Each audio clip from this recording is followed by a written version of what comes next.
If you look at a list of the top-selling media franchises of all time, one thing jumps out. They're absolutely stuffed with iconic characters. Pokemon, Mickey Mouse and Friends, Marvel, and Ant-Man for my Japanese viewers out there.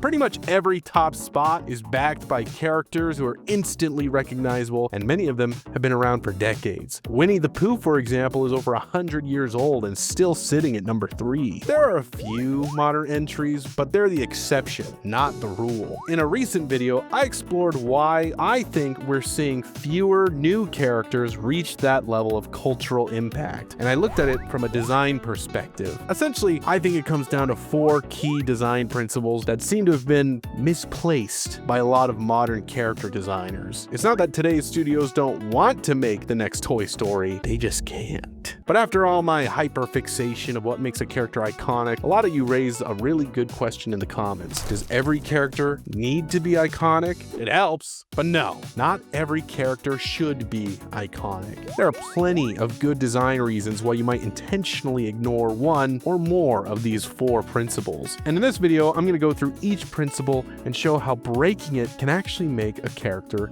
better. One of the key traits of iconic characters is they're simple, but distinct. A great example of this is Pac-Man. He's just a big yellow pie with a slice taken out of him. With just one edit on a circle, you get an instantly recognizable little eating guy. It communicates exactly what it needs to, and that's part of what makes it iconic. Simplicity is a huge advantage across media. Simple designs are easier to animate, easier to model in 3D, easier to reproduce in comics, merchandise, or even fan art. There's also a psychological benefit for simplicity. According to processing fluency theory, people are more likely to develop a positive attitude towards things they can easily process. In other words, the easier something is to visually understand, the easier it is to like. Simple designs also cause less visual fatigue and tend to age better. Over time, we often grow to like simple designs more with repeated exposure, while overly complex designs can have the opposite effect, wearing thin as we spend more time with them. So if simplicity has all these benefits, why would we ever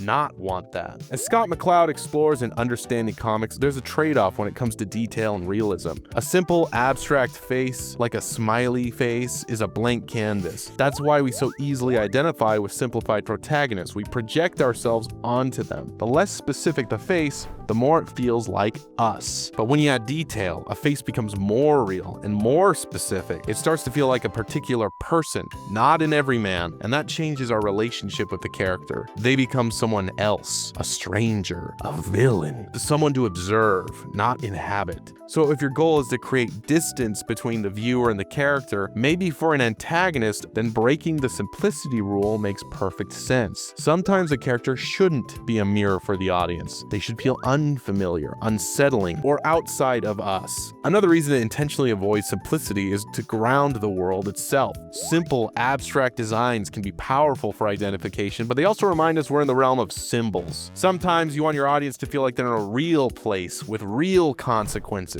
Take Monster Hunter, for example. The monsters in that series are anything but simple. They're packed with details, scales, bone, armor, tattoos, nipple rings. That detail gives them presence. If you smooth them out to look like Pokemon, the whole tone of the game would change. They'd stop feeling like living, breathing creatures and start feeling like ideas, cartoon symbols of monsters rather than actual threats. It would essentially kill the actual power fantasy the game is built around. The same principle applies in movies. Overly clean CGI often feels fake. We instinctively know it's not real. Our brains don't buy it. And if the characters on screen aren't in real danger, we stop caring. So when a story relies on immersion, tension, or realism, iconic simplicity actually might work against the experience. In those cases, complexity isn't just acceptable, it's essential.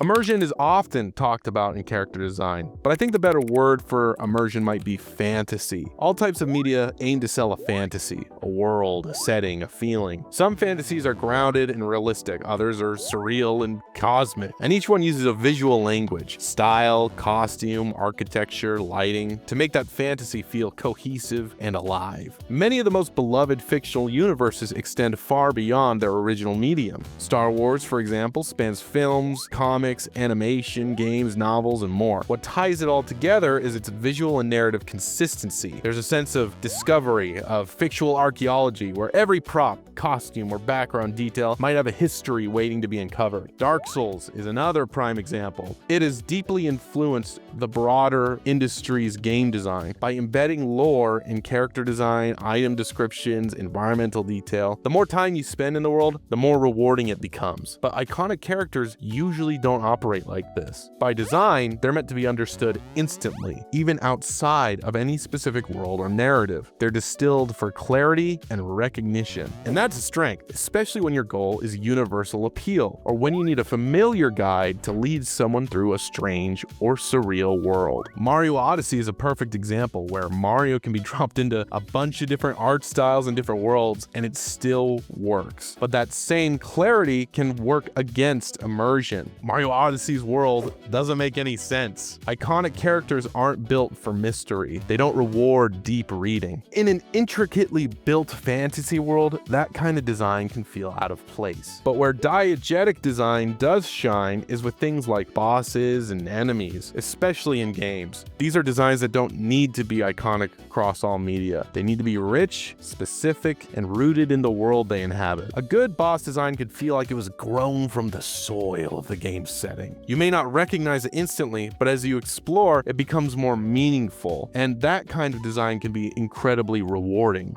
But sometimes we get tired of wandering through endless jellyfish forests and coral highlands. Sometimes we want to see a character who feels a little bit more like us. Characters who reflect our culture, our sensibilities, our subculture. Or maybe you're just a nerdy programmer who wants to know what it's like to be a stylish kid again, squid again. Generally speaking, iconic characters aren't designed to reflect specific fashion trends or subcultures, mostly because they age poorly. Sure, they might hint at them, like the Scooby-Doo gang clearly wearing 70s-ish clothing. I mean, that ascot though. But they don't lean so far in the direction that they become locked to a particular time period. A nerdy girl, a jock, a burnout. These types are timeless enough to still read decades later. But when you start designing characters around a very specific aesthetic, say Harajuku streetwear or Y2K cyberpunk Tumblr core, what feels iconic today can look cringe tomorrow. You're choosing not to aim for timelessness. You're speaking directly to a very specific audience. And that's not necessarily a bad thing. Sometimes the goal isn't universal appeal. It's to connect with your people, or to bring a niche style into the mainstream, or to reinvent an older character and make them feel fresh and modern. Take Rogue from X-Men Evolution. I brought her up in the last video as an example of goth punk designs that don't age particularly well, but at the time in the 2000s, she felt extremely of her time. For a whole generation of viewers, it made her feel contemporary and relatable. Suddenly, her teenage problems, even with superpowers, felt more grounded, more familiar. Most of us can't move thousands of pounds of US tender into their pockets, but we can relate to someone trying to express who they are through clothes, music, or attitude. Of course, there's a fine line between genuinely expressing a subculture and just pushing your weird little cringe group onto everyone else. But when done well, these designs don't just capture a style, they capture humanity inside a style, and that can make a huge difference. But sometimes we're not trying to capture a human, we're trying to capture something else. A cat, an electric mouse, a Batman. These iconic characters have a clear category, a neat little box we can characterize the character into within our brain, especially when we've never seen them before. It gives us a reference point, which makes it easier to accept metaphorical or exaggerated traits. For example, Donkey Kong collecting bananas makes intuitive sense. He's a monkey. If a duck were hoarding bananas, it'd feel random. The metaphor wouldn't land. A clear category can also help us understand what makes a character special. If Sonic is a hedgehog, then running at supersonic speed is surprising. That contrast creates intrigue because hedgehogs don't run like a jet engine. Even for made-up categories like Pikachu and electric mouse, our brain can still build a framework around it. It's a rodent. It's got lightning powers. I get it. Sometimes we don't want the viewer to immediately understand what they're looking at. We want a character or creature to feel otherworldly, unclassifiable, illegal, alien. In those cases, we're not communicating a label. We're communicating creating a feeling. That kind of design speaks on a more primal level. This character may not have a counterpart in a zoo book, but you can feel what it might do. This is especially common in horror, where the power of a design often comes from how indescribable something is. There's no reason why this thing is specifically an alien or a creature or a clone or whatever, aside from the movie telling you that it is. But an unclear category design isn't limited to horror or monsters. In fact, there's been a little bit of a secret I've been hiding in plain sight from you this whole time. Some of the most beloved and iconic characters are actually hard to define. Kirby, a pink puffball with a giant mouth. Totoro, a gray puffball, also with a giant mouth. And even Pac-Man, literally just a yellow puffball with a giant mouth. Be they animals, spirits, aliens? Does it matter? Not really. In universe, Kirby is an alien. Totoro is a tree spirit. Pac-Man is whatever Pac-Man is. But you don't need to know that. Their appeal doesn't come from fitting into a tidy category. It comes from shape, expression, color, and feeling. They're weirdly cute, weirdly relatable, and weirdly iconic. So while category often helps a character become iconic, ambiguity can be just as powerful. The breaking of these rules definitely helps if you're trying to not purposely make an iconic character. But you could probably find an iconic character that breaks any one of these rules. It's fine. These principles aren't hard laws. They're tools. So no, not every character needs to be iconic. But that doesn't mean that designers should take that as an excuse to not learn the fundamentals and just keep making this ugly shit. Love you. Bye. Ah.